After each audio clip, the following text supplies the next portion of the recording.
did our consultation with Seattle Nanny, and then we hired the first one that we met. So that wasn't my intent by any means, but we were just really impressed with her.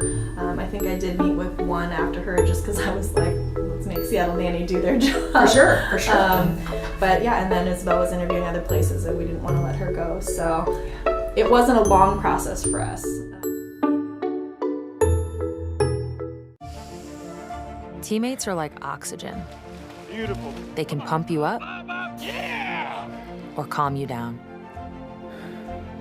Teammates stand proud with you, so you can finally exhale. And the best teammates never let you forget to breathe. For more than 60 years, Symetra Life Insurance Company has helped people breathe a little easier. With retirement, benefits, and life insurance products, Symetra is your teammate for whatever lies ahead. For every kid that didn't have a chance, and every kid that was out of options, Seattle Children's is fighting for you. Because this isn't about beating the odds. It's about changing them for all kidkind. Good afternoon. My name is Laura Kastner, and on behalf of ParentMap, we are thrilled to have put together a pool of some of the best parenting media in the country. Chicago Parent, Metro Parent, New York Family, and Staten Island Parent to bring you this year's Parent Ed Talk series. I'm a clinical professor at the University of Washington in the Department of Psychiatry. I have a clinical practice. I've written books for parents on child development and parenting. So I'm glad to be here as a moderator for the wonderful speakers that we have for this series. Thank you for joining us for today's talk, which is entitled Nurturing the Nurturer, Self-Compassion Tools for Moms with Yaffa Maritz and Kelly Moore. On behalf of our parenting media partners, it's our collective purpose to help build inclusive, safe, educated, and loving communities for our families. We are always focused on how to better serve families, and we never settle for the status quo. Before we kick off learning with Yaffa and Kelly, could you please take a moment and please let us know what city that you are joining us from and put your answers into the Zoom chat. Kenmore, Washington, Seattle, Chicago, Edmonton, Tacoma, Bellevue, Brooklyn. Hello, Brooklyn. Long Island, Woodinville, Washington, Illinois. Thank you, everyone, and welcome to everyone. We love to see where everybody's coming from. Welcome to you all. So please join me in welcoming our mindfulness mavens, Yaffa Maritz and Kelly Moore. Hello, Kelly. Hello. And I think Yaffa's coming in. There she is. Hi, Yaffa. Hi. I just want to do this, So I'm going to talk to both of you about many interesting things, but first, Yaffa has offered to start our time together with a meditation. So why don't you begin that? Thank you so much, Laura, and it's so good to see Kelly here. We are far in distance, but we are very close at heart. So just so, that always helps me to start with a little bit of grounding. So I hope it will help everybody else as well. So sit comfortably, just and relax into your seat. So kind of lean back, or if you're sitting, standing, or lying down, just kind of really feel the support of the earth underneath you. And if you want to just lower your gaze or close your eyes, it will be just a couple of minutes of just resettling in the here and now. So we'll just take a few deep, slow breaths in and out. And when we breathe out, maybe a little bit longer than breathing in, and maybe with even a sigh, just kind of letting go. So breathing in.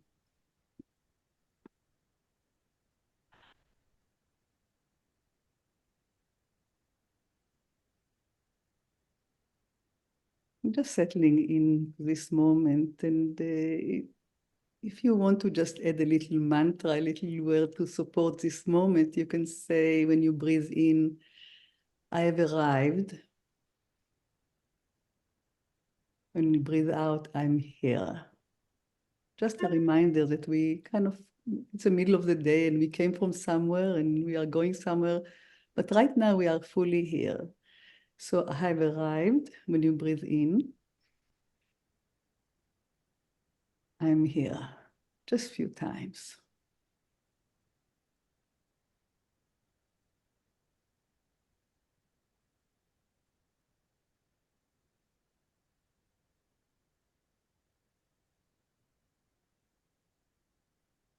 And now we resume natural breathing. And just bring your hands in front of you and just kind of rub them against each other. Just kind of feel the warmth coming from your hands as you rub them against each other. You can even hear a little hush. Feel the tingling, the sensation.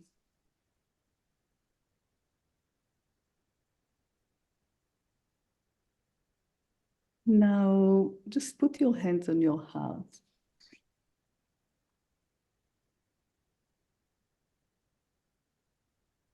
Can you feel the warmth seeping from your hand into your heart, into your body?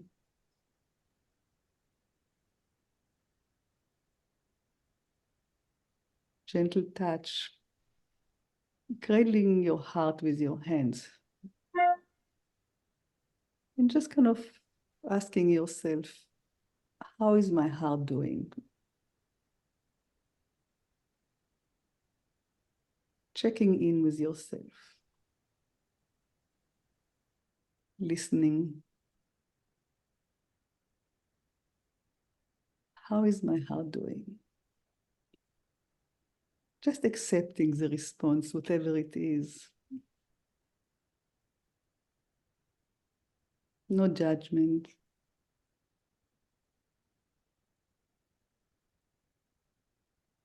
Holding, cradling the heart gently, warmly, lovingly.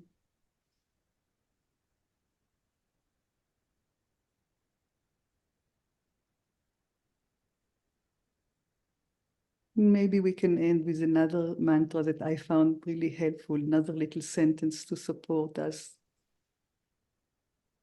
I've done my best when you breathe in, and when you breathe out, now I will let go of the rest.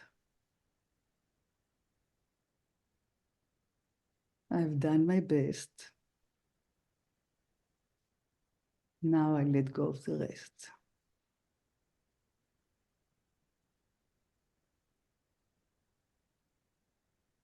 Breathing in,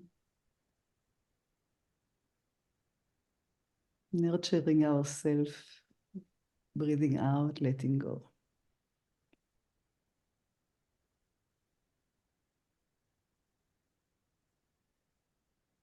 I've done my best. Let go of the rest. Just notice any shifts in your body, in your heart, in your nervous system. Just acknowledge.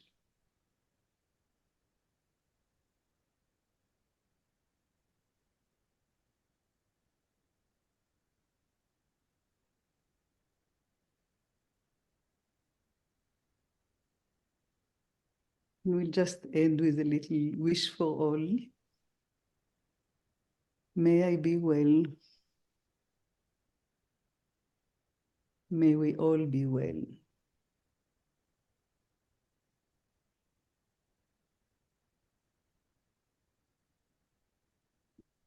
And when you're ready, you can open your eyes and join us here in your own pace.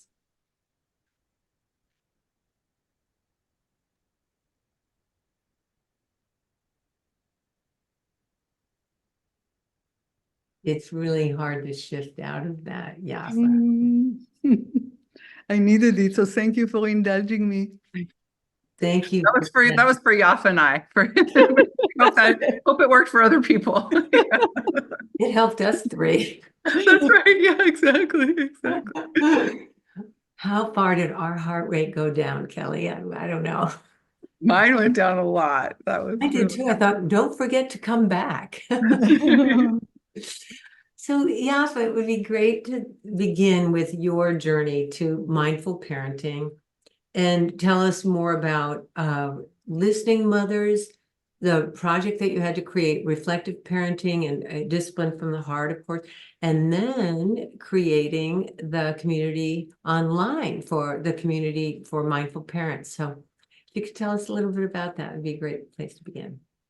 Yeah, thank you. You know, I just wanted to just mention that when we kind of said, when I asked how's your heart doing, I just want to say that I just love the fact that in Arabic, and I won't pronounce it well, but because I don't speak Arabic, but when people greet each other, when they meet each other, they say to each other, "Kif halik."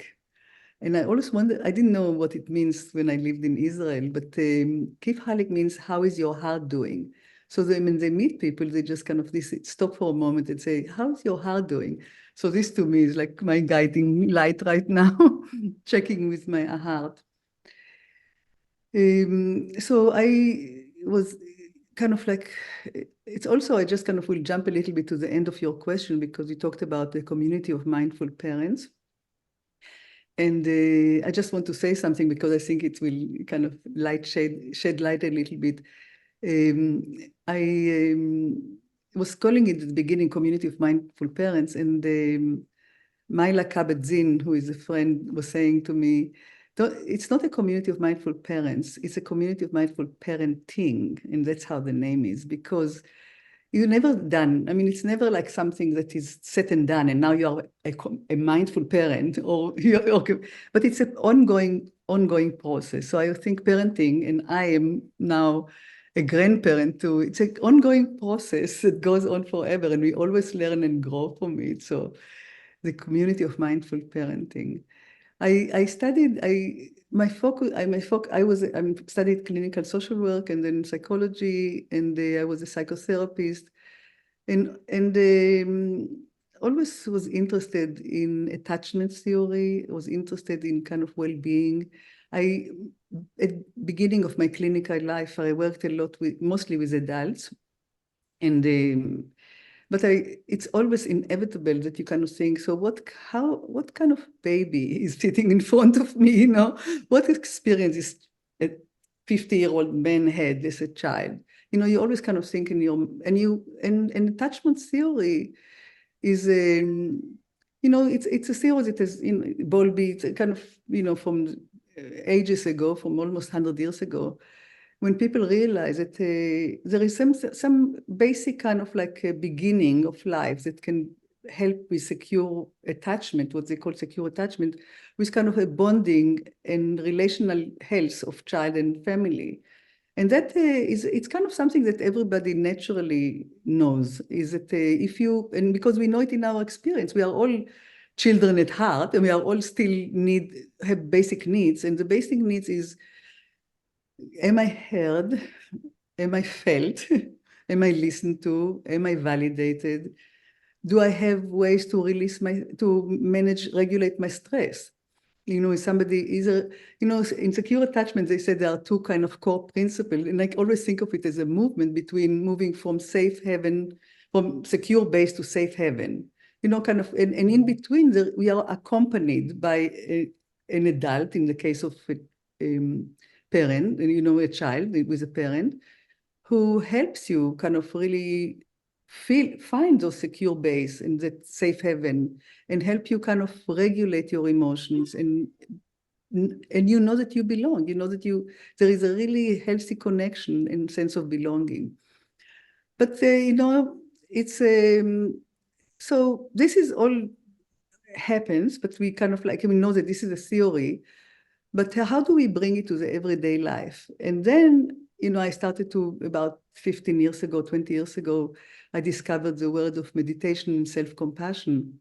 And I realized that and I don't know why these two worlds don't meet, the attachment theory and the mindful parenting and compassion don't really meet, but there are skills that we can learn about actually being present. Because a child thrives when he knows that somebody, you know, Thomas Hebel speaks a lot about the importance of the experience of I feel you feeling me. this kind of relational space where you really feel held and heard. We all want to do that, but we don't always have the skills to do that. Maybe because we grew up and we have not been held and heard, and it's something that we have to learn. So what I really love is that it's not kind of set and done. If you have not had this experience as a child, now you can never have it. No, on the contrary, there are skills that you can learn every day. That's why parenting goes on for the rest of your life. And not only that, and if you didn't have, let's say, secure attachment, we have this concept in psychology called earned security. You can actually become, you can become securely attached even if you had maybe slightly more traumatized experience or not kind of completely held experience as a child. So mindful self-compassion, it's something that I'm also I'm a facilitator of mindful self-compassion. I thought this was like a big revelation for me because Christine and Neff, who created this program, Miss Chris Gramer, we're talking about the fact that you can, that mindful self-compassion is really a way to build secure attachment to yourself. So the relationship is really with ourselves. So we start with kind of like, how do we treat ourselves? The same thing that I spoke about in terms of the child and the parents, how do we create this kind of safe heaven within ourselves? How do we feel, how do we listen to ourselves without being judgmental, without being impatient, how do we kind of like acknowledge and receive what really comes in our heart? Like when I said in the little meditation, the little meditation that we did now, it's kind of like the whole theory in kind of 5 minutes, basically. How do you kind of turn toward yourself with love and care, with gentleness, and not by pushing things away, like if you're feeling judgmental or you're feeling critical of yourself or you're feeling angry or whatever it is, acknowledge that this is there, accepting, creating kind of more space to really receive it. And then kind of like, once you notice it, it's amazing what happens if you are not pushing it away. When we try to push things away, we get more stressed and our nervous system is very activated.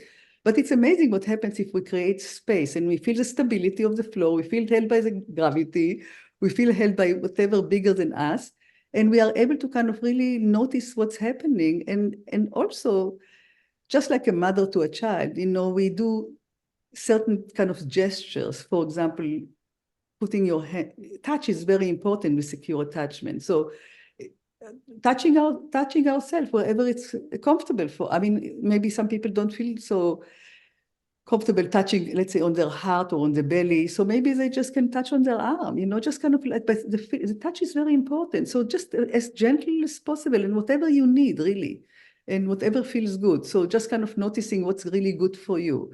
Or the tone of voice, with parents, how important what you say. I mean, you can say things that can sound, sometimes I kind of say things and my thing can say, oh, you sound so angry. I said, no, I wasn't angry, but my voice comes across angry. So I need to kind of be careful. How do I sound? Even if the message is not angry, if the tone of voice is anger. So how do you use this tone of voice with yourself?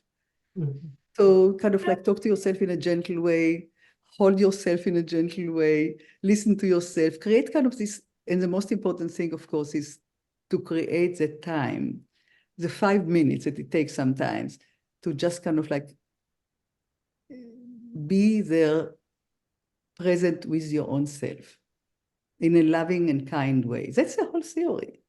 And if you can do that, you are able to kind of really offer it to others too. So I thought, well, now that I have these two skills, so to speak. I mean, I learned about secure attachment, but I also have learned about mindful self-compassion and practiced it.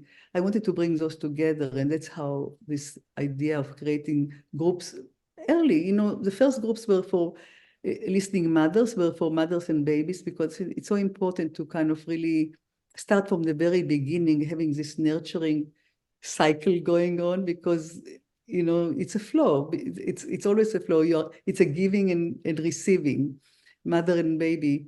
And then, of course, we had programs called Finding Calm for parents of children under young.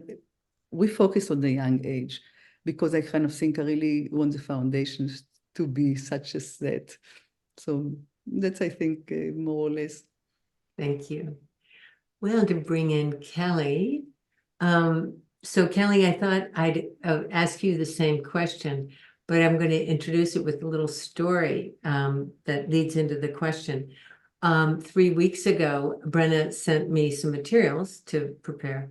So I had things in my computer. And then I went on a very special trip. It was a special birthday and anniversary. My husband and I went very far away, got on our bikes with our friends. And then we got a phone call that you never want to get. And it was a phone call that our daughter was in the ICU, our grown daughter, and going into surgery. And we needed to take our bikes away, get a taxi, go to the plane, and get through the night. Now, my husband was sleeping. He's good at that. I have a mindfulness practice, but I happened to click your podcast with Broderick. And I was okay with my mindfulness, but I was able to bond to you talking about suffering. It was, you had a whole section talking about suffering and your cancer and your sister's cancer. And I just opened up to, we're all going to suffer. It's better to suffer connected to people. And I could connect to you in the middle of the night to get through the night. My daughter's fine. Things happen. We go through suffering. But thank you for being with me all night long with your wisdom. So on that, could you talk about how your mindfulness practice is Tibetan-based, and you talk about the part about receiving? So maybe that's a good time to talk about that. Laura, you shouldn't have done that to me without, I'm like, now I'm ready to just talk, cry. So, but thank you for that. Well, I was crying with you. You cried with me that night. So yeah, that's beautiful. Thank you for that. That's really meaningful to me to hear. And yeah, I think, so all of what Yaffa had to say is true. That was my training as well, right? Is the background of attachment and families. And my heart was always in families. And, but yes, to the Tibetan. So I was introduced to the Tibetan practices, probably a little over a decade ago, which I've been a mindfulness practitioner for a long time, right? My dad taught me TM when I was 9. I had my little flower and my mantra, and tried to do my thing. So that's always been a thing for me. But it wasn't until I learned these practices of receiving care that something shifted profoundly in me, because I had this idea that I was still a person that was trying to be a better person. Like it was just better, be a better parent, live up to this idea that you have of a good parent. And God help anyone who has a therapist as a parent, because we try so hard. We know so much about what it's supposed to be, right? So receiving these practices of care, it was like, and I can share more of this with you all, make sure you have links to whatever meditations you need, but it's a simple thing of recalling a time of care, recalling a moment. And you don't have to have had a perfect parent. You don't have to have had a perfect childhood. It's just remembering that we are all held in care and love. The guy that was just nice to you yesterday in Starbucks, right? Or just remembering these times where people showed up for you and letting that in and letting that kind of into every cell, so that our hearts can open, our minds can settle, just how we all felt after Yaffa's beautiful meditation, is like we're actually held in care. And when we, to get scientifically nerdy about it, what we know is that when we're receiving care, when we're held in care, we literally think, there's a study by Jim Cohen, that backpacks are lighter, that hills are less steep, right? Like we actually predict that the world is more manageable when we feel like we're held in care. And that's what I experienced. It changed profoundly the way I showed up in the world, because I saw myself as someone held in love, not as someone like quickly having to make up for stuff I didn't have in some ways. Mm-hmm. So that's kind of what started me on that journey. And then I was able to, because I was getting trained in it, I got to go teach it to a bunch of parents and at a school I was working at. And from there, it's kind of been history. They loved it. They wanted to keep going. Other schools heard about it. They wanted to do it. I was like, well, all these parenting things that we're trying to teach parents without this, I always say it's like learning a diet book without Like, it's like, great. If you didn't know that Oreos were not like stellar nutrition, then a diet book is going to be super helpful for you. But if you're still eating Oreos, despite all you know, then we're going to need something else, right? And that's sort of how I feel about this whole concept of parenting without compassion, right? It's like, if we are held in love, then we can do what the books tell us to do. But if we're fighting ourselves, we certainly can't. If we see ourselves as the enemy, or we care so much that we are working against ourselves. So that's sort of what accompanied is this mashup between these Tibetan practices of being held with some of the, I think, better quality attachment style interventions with kids. Yeah. Well, and we have lots of questions from parents that have already come in, and will probably keep coming in. But some are, of course, new to this. And so I thought it'd be nice, and maybe Yaffa could start us off with some easy ways that people can start practicing a tool. A lot of questions are, how can I calm myself down? What mindfulness techniques are most effective for parents? So maybe you could just, and I'll ask Kelly the same question. Maybe you could give a couple, and then Kelly can give a couple.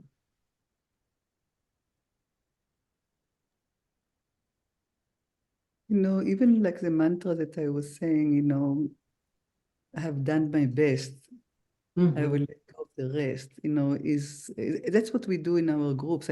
Both mantras at the beginning, at the end, come from how we start our groups with parents, and to really just kind of be generous with ourselves, right? And give ourselves the benefit of the doubt. And one of the things that we do a lot is, I'll say a little bit more about, give some tips too, but I'm thinking about, often in classes, we ask, like, I can't do it right now because I don't see the audience here, but, we kind of say, is in any moment of something, if your friend did something, for example, that she really felt really bad about, what will you say to her? And often, because we are really, generally, we are all really kind people who really want the best for our friends. So we will say something very comforting for her. But verbally, if we say, if you did the same thing, what will you tell yourself? It's amazing how harsh it can be. How critical we are of ourselves. So we're trying to turn it around and kind of say, and if we can't do it really naturally, what we are asking people to do is to think, okay, if it was, okay, just let's a moment, just think of it as maybe it's somebody else. If it was your friend, what will you say to her? And just turn these words toward yourself. And as I said before, it's again, pay attention to the tone of voice, pay attention to what you need. I mean, if you need to be held and hugged in a certain way that really brings you comfort, then choose to do that. But the most basic thing, and it's really, I mean, it's a practice, and it's very, very simple, and yet it's hard to do because it's not part of our habitual way of being, is to really take a moment whenever you need to, and just take a deep breath. It really activates your parasympathetic system, right? So this is amazing. I mean, if you can really breathe in several times, belly breath or whatever, just breathe in deeply and breathe out a little bit longer, just for a few times, it's already kind of really shift something in your nervous system. That's a scientific kind of data. So to do it anytime, for me, I mean, again, because I'm adding the mindful self-compassion, so this was what I used to do before I kind of learned more about mindful self-compassion. This is kind of really just a moment of really bring yourself into presence. But right now I'm also adding, bring yourself into presence, as Kelly would probably say, with care, with love. Just add this element. It's so important. So whatever is making you feel connected to yourself with love and care, it can be, and if you are in a meeting, if you are out in public, it might not be even that, but it might be just like holding whatever you choose for you, but even holding your hands like that together. If that's a reminder for you to kind of really slow down and calm down and regulate, from there on, I think a lot of possibilities are opening up. There are more to it, but I'll just add, end here just for really simple practices. Have a mantra that really speaks to you, that reminds you to be kind to yourself. Think of maybe what you'll do is another person, if a friend, what kind words you will use for them, and turning toward yourself. Take 3, 4, 5 deep breathing in and out, kind of really just to really slow down your nervous system and regulate, and then see what pops up. It really is so important. I love that you incorporated from the very beginning, Yaffa, that it's good to breathe out over a longer bunch of seconds than in. So breathing in over 4, maybe out over 7. Because as you said, this is pure science. This is not about meditation or psychology, or this is about science, that if it's twice as long, you're going to activate the calming system in the brain. The other thing I've learned to emphasize is try to get your belly out at the beginning, because sometimes when people are very stressed, they start right here. I've watched it in sessions with my patients that I'll say, why don't you lead? And they'll go, and I'll go, okay, I think I forgot to teach you something, and you can hyperventilate. So sometimes, and the third thing is that sometimes when we want to help somebody else, we'll say, take a breath. And it's a sacred thing to me, but that's aggressive and pushy, like calm down. So unfortunately, it's almost gotten to be cliche or hackneyed, take a breath. You hear people all over saying, I'm saying, this is actually scientific and sacred, and it's your breath to take, not somebody else's to make you take, right? So I just want to bring out my little yellow highlighter here. I'm sure you can. I'll let you want to finish. You have some. You want to finish, Laura? Do you have something? No. I wanted to send it to Kelly because I'm sure she's got some ideas, and we've got parents that I'm sure like any ideas we can give them, and especially the ones that can be in daily routine. So Kelly, just before that, I just want to say, because you mentioned it, and I can't emphasize enough, is a tone of voice that you tell yourself to do anything. So you gave such a good example. That's what I wanted to. Oh, thank you. That's great. That's great. With experience. So I literally have a slide that when I teach parents that says, never in the history of calming down has anyone ever calmed down by being told to calm down. Right. And there's also like, that goes in the same basket of like, it must be that time of month, or are you tired, or have you eaten right? Like all those kind of things, are just sort of not so helpful. And so, but by the way, big apology. I think I told Yaffa to take a breath before we started too. So sorry about that. Apologize, dear friend. But I see you. But if it comes from this kind of relationship, I already see your smile behind the tone of voice. Yeah. So one of the things, and this will be hopefully helpful for parents with their kids and with themselves. So this is a technique we teach both, is the 3 becauses. So it feels really important to me. Like, so Laura mentioned that I had breast cancer and my sister passed away of breast cancer. And so I have some natural fears around this disease, even though I'm actually okay and I'm going to be okay. So, but when I go in, or when things come up, you have to go to doctor's appointments, to just say like, just be calm isn't super helpful for me at that moment, because I don't know I can breathe, I can do all the things, but it's not so helpful. So what is helpful to start with is to say, it makes sense that you'd be scared, because this was terrifying to go through, because you had panic right afterwards, because you really, really want to live this beautiful life, because you care so much about being in this world. And then there's something that starts to soften in my heart that's like, okay. And I also want to let you know that you're going to be held no matter what happens, right? That you will be held in care, that we can take a breath to be able to calm down a little bit so we can be present here. We can bring in your caregivers. We can remember the kind nurse that was just good to you. There's just ways then that the heart wants to open for support, but not until I actually have acknowledged to myself that there's a really good reason. Like, it's real what you're experiencing. And that I think our kids also need. We have so many good tips, right? I think I saw some of the pre-questions, which is how do we teach this to our kids? And I think it's great. And I do teach this to my kids. But one of the things that we need to do before we give our great, sage, amazing advice, which we all have. And again, imagine having a therapist as a parent. I mean, how many tips do I have for them? First, it really matters that they feel real, that they feel like it makes sense that you'd feel this way. Because, and always 3 becauses at least, right? Because if we don't say because, we're going to say but. But if you take a breath, you'll feel better. But if you do this, you'll feel better. So really good reasons. It makes sense you'd feel this way because you really care so much, because you're really worried about what other people are going to think, because that test you studied so hard and you got an 89 instead of a 95. It makes sense you'd be upset by that. And it's going to be okay. Come sit with me. Let's go take a walk. Let's take a breath together. Let's put your hand on your heart. Then all those things can go in, is my experience.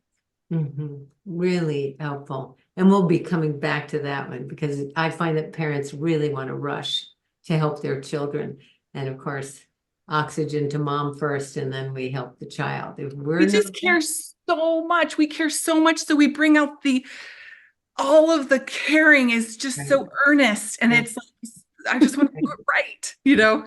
It also, Kelly, when you think about it, when we worry about our kid, it's a trigger. And the nature of the brain is when we're triggered, we look at the threat on the mountain and we go after that. So it pulls us to the child instead of heal thyself first, right? So it's just very natural. I'm validating the parent that focus on the child right now. It's mind over, it's the nature of the brain that when there's a threat, it's much more powerful than the calming station. So we have to develop the calming skill to compensate for the most powerful system in the brain, 100 million years old in evolutionary terms. And this frontal lobe where we make choices to calm, it's only 50,000 years old. It's like Neo, that, new, because it's effortful. So it takes effort to compensate for that threat system. Right. Child. So I literally say this all the time. If you're doing compassionate mindfulness correctly, you're going to, especially as a parent, you're going to feel slightly irresponsible. Right? Because you're sort of letting go of this, like, I'm taking care of the problem. And if you don't chase a problem, you can feel slightly irresponsible. Right? Like I'm sitting here breathing and relaxing when my kid's crying and, That's a really good one. That directly answers one of the questions that came in. But first, Yaffa, maybe you could tell the listeners a little bit about how parental mindfulness does affect child behavior and emotional development. Yeah, I kind of always worry about kind of parents because so quickly they take so much responsibility, and now it's like one more thing I need to know that will affect my child forever and they will never recover from it. and it's so not like that, but there is something very, very fundamental, and that's kind of like probably more like on this kind of, how do I say that? I mean, it's about everything. We know everything is interconnected. So that's kind of already bigger than just like me and my child. We all, we are just kind of energetic fields. We really impact each other. There is no me. I mean, this is a bigger thing. There is a lot of upheaval in the world now. And I think if we only understand that we impact each other all the time. So we are responsible for each other, right? And it starts with, we can't just say, I wish they were more peaceful, because it starts with what we also model. And we also, like Kelly said so beautifully, it's not always, we can cry, we can be angry. It's all okay. It's part of the deal of being human being. But being aware of it is kind of creating some kind of space. So Viktor Frankl said so beautifully that between the stimulus and the reaction, there is a space. And he said, in this space lies your freedom, and the freedom to choose how you are going to respond to that. That's all. It's not about we are going to be perfect. We are always going to choose the right response. We'll never be, but to notice it. And one of the things that we say a lot in our parenting classes, and I'm sure Kelly, is about repair. Repair is a very important kind of concept. It's not about, as I said, parents are perfect now. No, it's a parenting process. And in the parenting process, there is ups and there is down. We kind of like make mistakes. We are able to take responsibility. We are going to say, okay, oops, I lost it. I can start again. All that stuff is really an amazing role modeling. So it's not like you are role modeling now, you have to be perfect and you always a mindful parent, and the child now has to kind of follow up to that kind of high, kind of like his model. But it's kind of more about, I'm just human being like you, and I am trying my best. And then, you know, and here is how I do. So if as a mother, let's say that you are basically, you know, because, you know, our cup of stress gets filled up so quickly. You know, we are not only with a child at that moment, we have already 10 hours before that things were accumulating. So the child does a little thing and all of a sudden we just blow up, let's say, or our husband or the partner did something. And you kind of look at yourself. It happens to me quite a lot. And I say, oh my God, I can't believe that I lost it on these small things. Okay, at that moment in front of the child, you can say, okay, you know what, I'm sorry that I've lost it here. You know, let me just take a moment and I'll do what I do to help myself. And those are the simple things we said before. So the self-regulation, you know, Dan Siegel, I think a lot of us know about Dan Siegel's amazing work, and we can mention his books, and he says, connect before you correct. And I say, you know, I try to kind of like say, yes, but before you connect, you have to regulate. So I say, regulate. Learn how to regulate. Then you can, but connection is very, very important. And then you can kind of like say something, give advice or whatever you need to, because you are, you know, you have more experience as a mother, right? And but the child is also very wise, and to be able to kind of really have this relationship of mutual respect and yet with boundaries. But I think mostly what I'm trying to say is that your modeling of not being a perfect human being, but kind of as somebody that is constantly learning and growing, knowing that we are really interconnected, that, you know, as I said earlier, the child feels when we feel them. We feel when somebody feels us. We feel different when we know somebody is actually present, somebody is actually listening to us, somebody is keeping us in our mind. That's a very important thing. So in that kind of place of really regulation, deep connection, you know, it's really a foundation for secure attachment, for safe haven. Right. Well, and also, you know, one of the things that's been absolutely determined and researched and replicated, of course, is that parent stress leads to child stress and child difficulties, because it's bidirectional. You know, it's, you know, we cause stress on them and they stress us out, and emotions are contagious. So we know anything that lowers our stress as parents is going to help whatever's going on with the child. So it's just so logical, isn't it? And we all know, I mean, when we come to a room, you can just really feel the energy, right? Before you even walk in, it's a really non-verbal kind of vibration that are happening, right? So we are all sensitive to that. You're absolutely right. Yeah, no, when I've worked with some significant anger management issues as a clinical psychologist, one of my favorite things I've sort of made up is for parents with difficulties, hold on to the doorknob before you might be a subway or a car. I don't know how you get home, but before you enter, maybe just stop for 1 minute before you even go in the house to feel that energy level. So you can feel your body, feel the distress level, maybe lower that heart rate with 3-4 rotations of breath, paced respiration. It could make all the difference in the world. Another thing I do is imagine everything that's going to look wrong when you walk in. You know, they're not doing their homework, the kitchen is a mess, and they've broken rules. And how do you want to be with, you know, it's sort of like the opposite of positive thinking. Think about things going south, and how do you want to be in relation to that? Because you have control over yourself, maybe not those circumstances. So, yeah. So on that note, Kelly, I know you do so many of these programs. What do you find to be the biggest obstacles that parents report to you for trying some of this, and what are the workarounds? And maybe you could even tell a story about some time when you've seen a parent make a transformation. Yeah. Oh, so many obstacles. We all have them, right? So I'll say a couple of them because I think they are embedded into the myths of self-compassion. One is that like it's too soft, right? Like I'm not that soft of a person, and actually my kids have to do a lot. Like this is a different world and they have to achieve stuff, and you're asking me to be soft, right? So I want to debunk that. Like anybody who knows me knows that I'm kind but not soft, right? So it's like I think that it's actually just good advice, right? So that actually when when we have this environment of care, we actually can do more. So I think it's great for people to achieve things. I think it's wonderful. It's just that when achievement becomes the identity and that's the only thing that's happening, then our stress levels raise, because if we mess up, we won't be us anymore. So if we know that we're us and we have this sense of care, we can actually achieve more.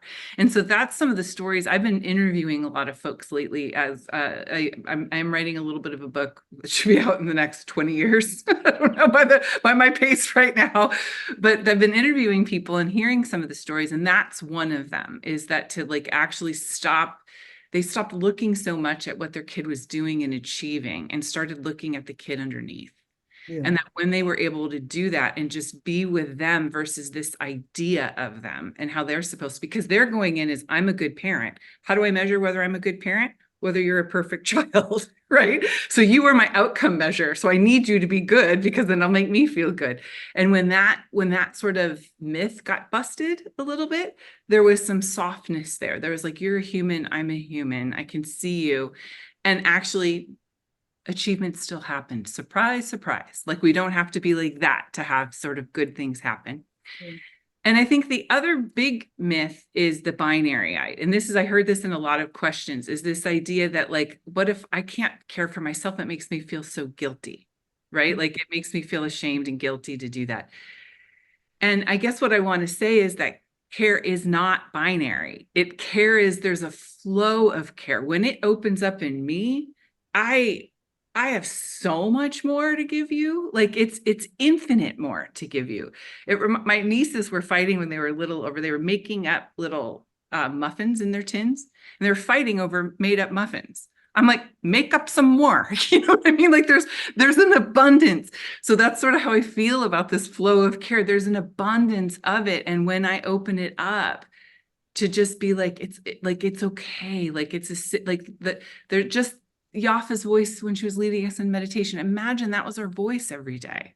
Like imagine we were walking around that way and what we would be able to allow our kids, right, in that environment. So I think those are some of the obstacles. And then time is people think that they do need to sit for an hour on a cushion when they have toddlers. And I did start my meditation practice when my kids were that little. And I remember like laying down on my side. I'm like literally my kid's on here wrapped up and I'm like nursing him, trying to meditate, like I figured stuff out. But I also I didn't have anyone that was a meditation teacher back then. I really was always saying like all these meditation teachers do not have kids. So I'm never going to be the person that says to you, take an hour and a half on your cushion every morning, and that's going to make you a good parent. I think the time thing is actually, if I'm taking my baby, let's say I don't work a lot with parents with little babies, but let's just say it's a baby and they're in the stroller. Can I let the sun beat on my face and let that in? Oh. Can I enjoy the beach with my kid while they're enjoying the beach? Can I like actually allow myself pleasure? Because if I do, I am opening up this channel that might, like Yaffa was saying, that's like a Wi-Fi, right? It's like a Wi-Fi to my kid. Just finding, so I love Deb Dana's work where she talks about the opposite of triggers is glimmers. And so if we could start to be looking for glimmers every day as we walk around, that actually starts to build up this repertoire of caring. It starts to make us feel safer and at home. And I think when you don't have time, it's definitely better than just charging through your day. So. Kelly, thank you for saying that. I just want to make sure that everybody heard, because one of the things that people think is I have these 3 children and my life is busy. How can I take a week off or whatever, even not in the now meditation, but what you said is so beautiful because it really is not, you don't have to, right now, we don't talk about taking this vacation or going to the spa or whatever it is. We're talking about how do you bring these glimmers into the everyday moment, but you can. So just take a moment. It only takes a minute. It's not a lot, and it can be a big shift. So thank you. I'm so glad you emphasize it because that's a question I hear a lot, is how I cannot take care of myself. I cannot now take a week off and be by myself in the mountains, which I would love to do, kind of thing. Yeah, out of love, we put ourselves aside. Out of love, we think that that's how we're going to, and honestly, it's not our fault. That's kind of, since parenting has become a profession. I mean, my mom was like raised kids. She says it was benign neglect. Like it was basically like, Right, mine too. yeah, that whole generation did not professionalize parenting. It was just like, you all are here, we're smoking our cigarettes, playing bridge over here, right? That was, and while that wasn't perfect, we have made it so intense so that it's like, if we actually are caring about ourselves, that somehow makes us a bad parent in this realm. So that's not your fault, parents out there. Yeah. You are getting this message. And we just want to say it's a message that's actually not good for you. Right? You caring for yourself will be one of the very best things that you can do for your child. Yeah. And the oxygen mask, I think, is a good example. It's a very good metaphor for that.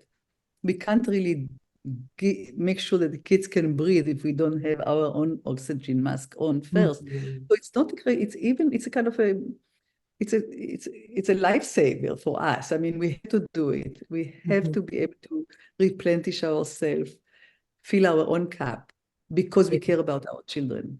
Yeah. I think that line from, I think that's so wise too, from you, Kelly, about if you're not feeling a little irresponsible, you're probably not a parent because you're not taking some time for yourself. You are going to feel a little responsible. We had a lot of questions about guilt. We probably need to talk about it even a little bit more, but we've been marketing this idea that doing this is good for you and good for them. And it just makes logical sense. And that it's not just a profession, parenting, it's a competitive sport. More is better, right? And I do think, to put it in context of what you said about your parents, the benign neglect was sort of the 50s laissez-faire, and then we only had 2 or 1 child, and then we had them older, and we put the microscope on them, more as if more fertilizer is better for a garden. And we know that's not true. It burns out the garden, but it's very hard to go on the road less traveled if your kids are doing all these activities or all these enhancements, to say, no, I think they need to play more. And then back to your point, Kelly, if you have a play-based childhood, like we really know we should, instead of screens, you're out there in a play situation, that's a time to play. And play is the opposite of anxiety. We know on a neuroscience basis, when you're playing, you're more open, your little satellite dish is open, and you're pulling in the trees and your child and observing them and not interfering with them, just appreciating them. It's a very open, system to kind of be present in the moment and not judgmental and perhaps curious. So thank you for that. So Yaffa, one of the other things I find challenging in this realm is that sometimes people, when they're starting to focus on mindful parenting, listening, connecting, empathy, attachment, they think it doesn't involve limit setting in parenting. And we know it's a both and, but maybe you could speak to that. And one of the examples that came in, or one of the parent questions, very specific, was, what should I do? How do I respond mindfully to a 3-year-old biting her parent? That would be a good example. How do you do that mindfully? So, yeah, that's a really good question. And it is, I mean, again, when we think about parenting, when we think about wise parenting, we think about safety, right? And safety is boundaries. The kids just thrive on boundaries, even though they try to push the boundaries. We're talking all age kids. But it's so important for the kids to feel that they are held and there are certain expectations. And one of the things that we haven't talked much about it, and I don't know if we have a lot of time to talk about it, but it's so important to understand that kind of like a certain behavior, like the biting, is some kind of strategy the child has. It's a symptom of something. And we have to really understand what underneath this behavior. What are the needs? What are the wants? What are the pain or whatever it is that is happening? I don't know if this child, the biting child, you know, I would like to understand what she's trying to tell me. So, you know, she might not be able to, I mean, at the age of 3, she might not be able to say why she's biting. But I can, as a mother, you know, I can just kind of think, oh, maybe there is a new baby that was born, let's say in this family. I don't know. Maybe maybe at school somebody hit. I don't know what happened for her, but I'll try to kind of really bring much more curiosity into the kind of like, into my mindset, rather than kind of like be upset about I mean, of course we get upset about the behavior because we really have expectations of our child, and biting is not very pleasant for us to see our child bite. But instead of kind of really focusing on the behavior, I try to focus on what the need and what is the emotion under the behavior, what is the need that the child might try to tell us, and to kind of really redirect it. So if, you know, you can do some guessing, you can just kind of like assume because you know something that happened, you can maybe bring it up, but you can talk about big emotions. You can talk about, wow, you know, this must have made you feel so mad that you kind of really wanted to bite, but you know, but I can see that I know how this was, you know, whatever it was. Let's say that, you know, there was a little baby was crying and I paid attention to the baby, and all of a sudden the 3-year-old comes and bites me, for example, to really kind of set up the situation and say, this is what I feel was happening. These are really big emotions. It's very hard to hold those emotions, to really put it into words, and then helping her find other ways of expressing these emotions. But mostly, if she feels heard, if she feels that somebody validated that it's okay to feel mad, it's not okay to bite, but it's okay to feel mad. Well, then you are a good person, because the assumption is that we are good people. The children, like Dr. Becky Kennedy said, we are all good inside. So what is the most generous interpretation to what could have happened here? We always have to keep this in mind. But of course, because we are also stressed, we kind of lock into the behavior and we want to kind of change the behavior. This is not going to work, because the child will push back and do even more of this behavior we want to see go away, because the child starts to feel that he or she are not validated for who they are. And they don't know to differentiate. They don't know what to do with big emotions. They just don't have the skills. Well, this is why it's so tough, because it is love and limits. It's, yes, I really want to honor your behavior and your big feelings, because it's so normal to bite at 3 because they can't express themselves. And this is not the way we're going to do it. It's a big no on the boundaries, while yes to the emotions, right? No on the behavior, yes to the child. It's and a the very feelings. Yes. Right. And I think it all needs to also start with saying to ourselves, like, oh yeah, now we think our child's feral. You know what I mean? Like that whole thing of like, oh great. Oh, you're okay, now I have a kid that bites. Great. On top of being exhausted and not getting any sleep, now I have a biter. And then I go to the preschool and, oh, you're the mother of the biter. Yeah. Exactly. I really wanted to talk about shame too, but I am being nudged because it's time that we're going to have a poll, because we're supposed to ask what publication people signed up and registered for this talk. There's our little poll that we're going to do. This is our shift time to asking more direct questions from the parent audience. But first, we do this. Thank you for people responding, moving out of this gear of wonderful interviewing. Thank you. Okay, let's ask some, I'm going to ask more questions. So if somebody, you know, Kelly, if you could talk a little bit more about guilt. I know we have been talking about guilt and we have been talking about time, but since we work so much in this realm to get people over the hump, to give to themselves with self-compassion, you want to make a couple more comments about that? Yeah, I would love to, because this to me is probably Like when I do workshops for kids, for parents whose kids are in residential treatment, right? So this is like they had dreams for their kids and they went off the path. And so they're like riddled with guilt, right? And shame. And I spend a whole half a day working on this because let's just be practical. I'm not here to make you feel better. Your kid is in treatment, or like many of us have done things to our kids and it has not been great, me included, right? Like I have done stuff that have hurt my kids and that make them feel bad and everything else, right? But very practically speaking, if I'm wrapped up in guilt and shame, who am I thinking about the most? I'm thinking about me, right? Like I am wrapped up in me and my own thing. And that actually helped me break the spell. Like guilt is not the path to love. Guilt is a normal thing. Like when we do things, we don't feel good about it. But this idea of like this shaming and guilting as like, if I do it enough, I will really show my love. That's actually not true. If we really think about when we're feeling guilty and shamed, we're less capable. We're carrying these backpacks of heaviness on us. I cannot respond to my kid if I'm wrapped up in my own guilt and shame. So lifting that up actually gives me the space and freedom to do what Yaffa was saying, which is make a repair, connect with the kid, feel free myself. Our kids, I do this chair work with parents, and if they won't let go of the guilt, if it's really hard to let go of, I have them talk to the kid and say, so out of love, I will keep beating myself up and hating myself for the rest of my life because I've hurt you. And then they go be their kid in the chair, and no kid, even when the parent's playing the role, has ever said, good mama, I really want you to keep hating on yourself because that's really going to help me.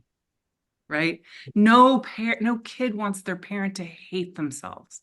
They need us to be our best, happiest version so that they can then see, I can be my best, happiest version. They're looking at us all the time. That's wonderful. Yeah, that's great. Yaffa, we've had some questions about, again, how do I teach self-compassion to my children? But also, interestingly, some people are saying, how do I help my relatives or my spouse maybe open themselves up for some of these concepts? Do you have comments on that? There are self-compassion classes, but for kind of the shortcut is, I think we just need kind of to shift. First of all, I think with children, for example, I'm thinking about something that Kelly mentioned about care, and we think about, sometimes it helps because we cannot care for ourselves and we cannot love ourselves and we feel guilty, is to kind of really get outside of our little cycle here and kind of think about who cares about us and lean into that. What are the things that, just think, everybody has in their world a person, either a spiritual figure or a grandma or a teacher, that they felt that they got them. And maybe you can bring that into your mind. Maybe you can think about this, because there is a slippery slope, and we already know that we are much more kind of Velcro to negative than to positive. And, if somebody tells us something negative, we will remember that for the whole day, and there will be maybe 10 positive, but we will not kind of hold on to them. So to be able to make this kind of shift by kind of really, I think sometimes if I want to do something give a little advice in a short time, is to say, so think about this kind of person that cares about you. What will they say to you? What are those things that really you can hold on to? And just kind of, Rick Hanson talks a lot about really take it in and make it a reality for that moment. Just breathe into it so it can be embodied. Small things like that, but mostly is, as I said, to change the conversation in our head from a very critical, guilt kind of infested to something really positive. And that is because of our survival brain. That's not so natural to us. It's actually skill building. It's just a practice that we have to do to really kind of bring more positive and take it in, breathe it in, let it sink in. I'm afraid we have to stop there, but what a great place to stop, that we take all of this in from today in this last hour, thanks to you and Kelly being with us. and are doing our best in 1 hour. And probably the three of us will leave this hour saying, oh, I wish I'd had more. And we will say to ourselves, thanks to Yaffa's, I did my best, and I'll let go of the rest and take in the best of the three of us conveying these concepts. So thank you for being with us today. I appreciate it. Thank you to all the parents that on behalf of your children that showed up and spent an hour doing this to care for yourself. Like, thank you. You're doing a gift to the world to do that. Yeah. Right. I know if we had another hour, we'd talk about going global, but that's just Right. that's what Yaffa's going to do tonight. So as we end, I want to say, please join us in a month on and what is it? I think it's June 1st. You'll find out. It's Janice Halloran, and the concept that she's going to be talking about is calm and connected coaching, coping skills in your children. I have to read it on another screen. And it's in a month, and it's about coping skills in children. So we hope you join us. And again, thank you for everyone coming today, and my two wonderful. And I just want to thank you, Laura, for such a beautiful, gentle kind of leadership here. And also beautiful comments that we have. Maybe it's really lovely. Thank you, everybody who just shared some comments too. Thank you. Thank you. Bye-bye. Bye. Bye, Kelly. Thank you.